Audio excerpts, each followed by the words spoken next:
संख्या पद्धति यानी कि नंबर सिस्टम।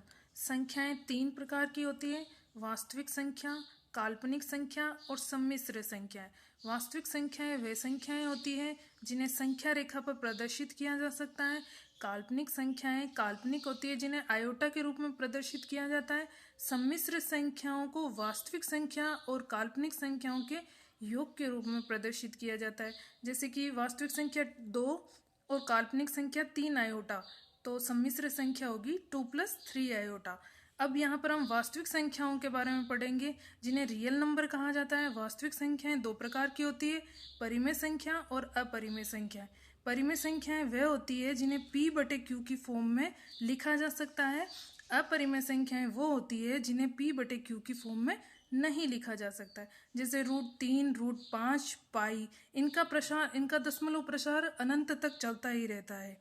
परिमेय संख्याओं को रेशनल नंबर कहा जाता है। इन्हें दो भागों में बांटा गया है, पूर्णांक संख्याएं और भिन्न संख्याएं। पूर्णांक संख्याएं इंटीजर होती है, जैसे कि -3, -2, -1, 0, 1, 2, 3। और फ्रैक्शनल जो होती है वो 1/2, 5/3 और 7/3 होती है। पूर्णांक संख्याओं को दो भागों में बांटा गया है, एक तो ऋणात्मक पूर्णांक और एक पूर्ण संख्याएं। ऋणात्मक पूर्णांक जिन्हें नेगेटिव इंटीजर कहा जाता है, -3, -2, -1। पूर्ण संख्याएं जिन्हें धनात्मक पूर्णांक भी कहा जाता है, 0, 1, 2, 3। अब पूर्ण संख्याओं को दो भागों में बांटा गया है, शून्य और प्राकृत संख्याएं। इसमें से शून्य हो गया इधर, और पूर्ण संख्याओं में 1, 2, 3 होगा, वो प्राकृत संख्याओं में शामिल हो जाएगा।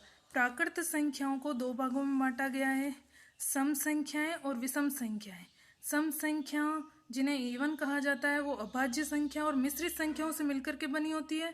अभाज्य संख्या 2 और मिश्रित संख्या होगी 4, 6, 8 और 10। विषम संख्याएं अभाज्य संख्या और मिश्रित संख्या से मिलकर के बनी होती है।